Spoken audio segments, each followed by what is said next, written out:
चमगादड़, पशु और पक्षी की कहानी। बहुत समय पहले की बात है। जंगल में शांति से रहने वाले पशुओं और पक्षियों में किसी बात को लेकर अनबन हो गई। ये अनबन इतनी बढ़ गई कि दोनों पक्षों में युद्ध छिड़ गया।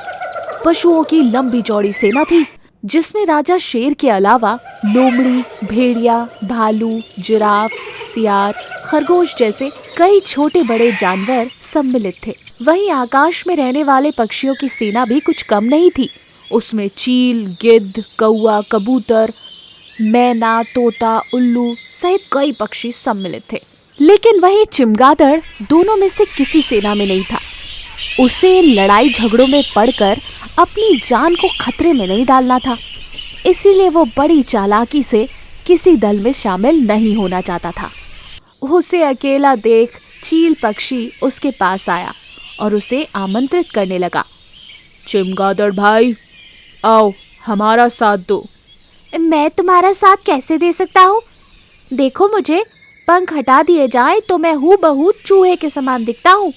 मैं तो पशु हूँ, मुझे क्षमा करो। चमगादड़ ने उत्तर दिया। चमगादड़ के उत्तर को सुनकर चील वहां से उड़ गया। अगले दिन पशुओं की मंडली, जिसमें राजा शेर और अतिरिक्त लोमड़ी और भालू भी थे, उसके पास आए और बोले, अरे भाई चमगादड़, यहाँ अकेले क्यों बैठे हो? आओ हमारी सेना में आ जाओ। अरे राजा, तुम्हें मेरे पंख दिखाई नहीं पड़ते? मैं तो पक्षी हूँ, कैसे तुम्हारी सेना में आ जाऊं? चमगादड़ ने अपना पल्ला झाड़ लिया। शेर, लोमड़ी और भेड़िया वहां से चले गए। कुछ दिनों के बाद पशुओं और पक्षियों की अनबन समाप्त हो गई।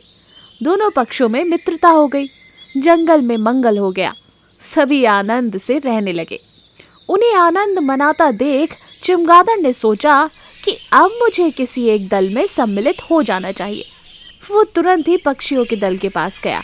उसने निवेदन किया कि वो उनके दल में आना चाहता है, किंतु पक्षियों ने ये कहकर मना कर दिया, अरे तुम तो पशु हो, ऐसे में तुम हमारे दल में कैसे आ सकते हो? मुंह लटकाकर चमगादड़ शेर के पास पहुंचा और उनसे कहा, मुझे आप अपने दल में शामिल कर लेंगे क्या? चमगादड़ की बात सुनकर शेर हंसकर बोला, क्या तुम भूल गए? तुम्हारे पंख हैं, मैं तुम्हें इस दल में कैसे शामिल कर सकता हूँ? चमगादड़ बेचारा क्या करता। वो समझ गया कि आवश्यकता पड़ने पर, साथ ना देने पर कोई भी मित्र नहीं रहता। तब से चमगादड़ अकेला ही रहता है। इस कहानी से हमें ये सीख मिलती है कि हमेशा अपनों का साथ देना चाहिए। मौका परस्त का कोई मित्र नहीं होता। घना जंगल और उसमें एक तालाब, जहाँ हर कोई जानवर अपनी प्यास बुझाने जाते थे। इसलिए कुछ बड़े जानवर शिकार के लिए भी वही छुपे बैठे रहते थे। ऐसे ही एक बार एक सूअर पानी पीने के लिए तालाब के पास आता है। वहां पर पहले से ही एक लकड़बग्गा छुपा हुआ था कि तभी वहां एक आवाज आती है, अरे सूअर, जल्दी से भागो, लकड़बग्गा धात दिए बैठा है तुम्हारे लिए, भागो जल्दी से। बंदर की यह बात सुनकर सूअर वहां से भाग जाता है। तालाब के पास वाले पेड़ पर चिंकी नाम की एक बंदरिया रहती है। अगर उसे कोई खतरा दिखाई देता तो हमेशा वो जानवरों को आगाह कर देती थी।